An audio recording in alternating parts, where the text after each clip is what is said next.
Alors je vais aller faire un petit tour chez Isagri tout simplement pour voir un peu l'usage de la station Météus, voilà, avec un système de modèles pour tout simplement raisonner son traitement fongicide. J'ai essayé de me renseigner là-dessus. Bonjour Jean.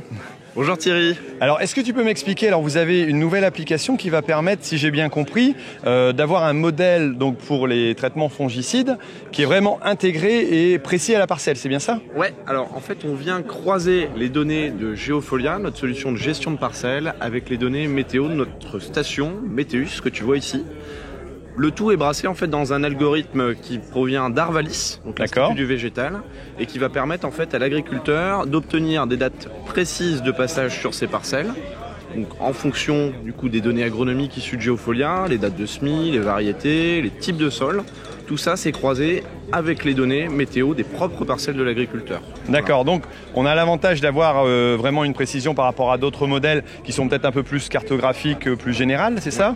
Tout à fait. Donc on vient en fait croiser vraiment les données réelles de pluviométrie des parcelles de par les stations qui sont implantées en fait au cœur des parcelles de l'agriculteur. D'accord. Et si on a d'autres lieux de travail, on a aussi la possibilité d'avoir les données des autres stations Météus? Tout à fait. Alors en fait on va se baser sur la communauté de stations Météus, donc environ 1600 stations aujourd'hui en France. Donc lorsqu'on a plusieurs sites ou des parcelles éloignées, le modèle va se baser du coup sur les données des stations les plus proches des parcelles de l'agriculteur. Donc si j'ai deux sites, j'ai une station implantée sur mon site 1, un deuxième site avec une station Météus qui n'est pas la mienne et implantée un petit peu plus loin, ça va toujours se baser sur la donnée la plus locale, donc la plus précise pour modéliser le risque en fait. D'accord. Ça reste toujours anonyme pour celui qui fournit la donnée? Absolument. D'accord. Absolument. Donc plus de précision vraiment à la parcelle pour traiter au meilleur moment quoi. Ouais, en fait ça va te donner ta date de passage précise pour ton T1 et ton T2.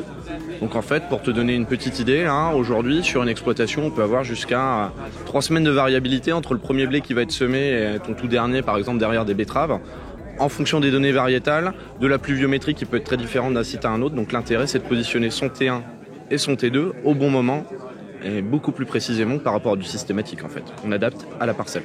Ok, bah merci. Je t'en prie.